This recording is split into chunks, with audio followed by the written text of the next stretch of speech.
مسلمانوں کے درمیان ایک بحث ہے جو جبر اور اختیار کی بحث ہے کہ انسان اپنے کاموں میں در واقع وہ اختیار رکھتا ہے یا مجبور ہے۔ صحیح عقیدہ آسان زبان میں۔ اعوذ باللہ من الشیطان الرجیم، بسم اللہ الرحمن الرحیم۔ ناظرین السلام علیکم ورحمۃ اللہ وبرکاتہ۔ نجم میڈیا کی جانب سے پیش کیے جانے والے پروگرام صحیح عقیدہ کے ضمن میں جو سیریز آپ کی خدمت میں پیش کی جا رہی ہے، یعنی عدل الہی، اس کی یہ نویں قسط آپ کی خدمت میں پیش کرنے جا رہے ہیں۔ اس سے پہلے آپ کی خدمت میں عرض کیا کہ عقیدہ عدل الہی وہ عقیدہ ہے کہ جو ہمارے دوسرے عقیدوں کے لیے بھی معاون ثابت ہوتا ہے، تاکہ ہم اپنے دوسرے عقیدے اس عقیدے کے ذریعے سے صحیح اور درست کر سکیں۔ اس کے ضمن میں عرض کیا گیا تھا کہ مسلمانوں کے درمیان ایک بحث ہے جو جبر اور اختیار کی بحث ہے کہ انسان اپنے کاموں میں در واقع وہ اختیار رکھتا ہے یا مجبور ہے۔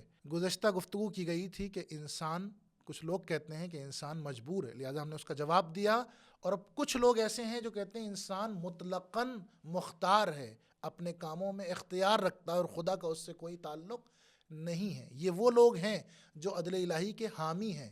اسی کے ضمن میں آپ کی خدمت میں عرض کریں کہ بہت سارے افراد عدل الہی کو مانتے تو ہیں، قبول تو کرتے ہیں اس عقیدے کو، لیکن ہمارا جو مقصد ہے وہ یہ ہے کہ آپ کسی بھی عقیدے کو مان لیں کافی نہیں ہے، بلکہ اس عقیدے کو درست اور صحیح مانیں۔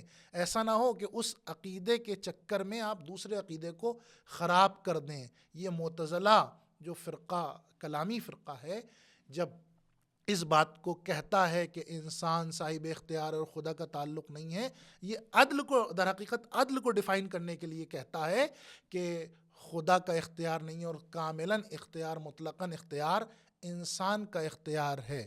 لہذا عدل کو ڈیفائن کرنے کے چکر میں یہ توحید افعالی پہ وار کر دیتا ہے، توحید افعالی کا منکر ہو جاتا ہے ایک طرح سے۔ یعنی ضروری نہیں کہ وہ الفاظ میں منکر ہو، لیکن عملی طور پر خداوند عالم کو یہ کہتا ہوا نظر آتا ہے کہ خدا انسان کے افعال میں کوئی اختیار نہیں رکھتا ہے۔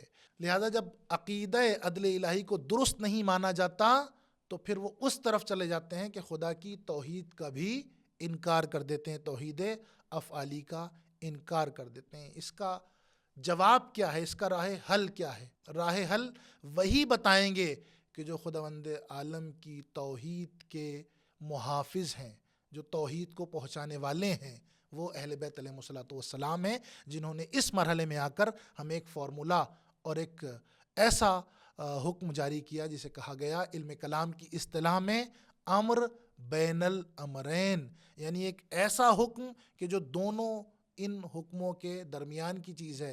یعنی ہم امامیہ، شیعہ اثنا عشری، اس عقیدے میں نہ تو اس بات کے قائل ہیں کہ انسان کو اپنے کاموں میں مطلقاً مجبور سمجھیں، نہ اس بات کے قائل ہیں کہ انسان کو اپنے کاموں میں مطلقاً مختار اور صاحب اختیار سمجھیں، بلکہ ہم اس بات کے قائل ہیں کہ انسان نہ مطلقاً مجبور ہے، نہ مطلقاً آزاد ہے، صاحب اختیار ہے۔ کیونکہ اللہ نے جس وقت انسان کو خلق کیا ہے اس وقت دونوں راستے اس کے سامنے پیش کر دیے ہیں۔ ایک راستہ گمراہی کا راستہ ہے، ایک راستہ ہدایت کا راستہ ہے، اور صرف راستے پیش نہیں کیے ہیں بلکہ دونوں راستوں کا انجام بھی بتا دیا ہے کہ اگر اس راستے پہ جاؤ گے تو گمراہ ہو جاؤ گے، ضالین میں تمہارا شمار ہوگا، اور دوسرا راستہ وہ ہے جو ہدایت کا راستہ ہے۔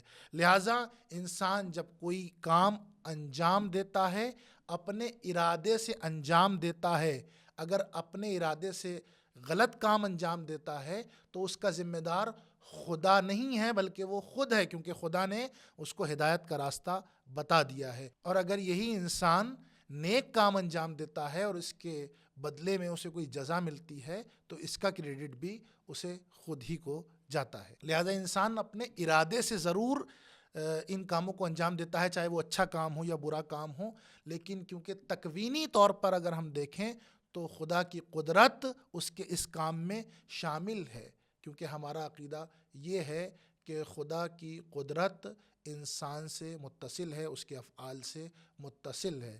بھلے ہی خدا کی مرضی اس کام میں نہیں ہے، لیکن تکوینی طور پر، یعنی غیر شرعی طور پر خدا کی قدرت اس میں شامل ہے۔ لہٰذا یہ امر جو بین الامرین ہے یہ بہترین عقیدے کی نمائندگی کرتا ہے کہ جہاں پر انسان نہ مجبور نظر آتا ہے اور نہ مختار نظر آتا ہے۔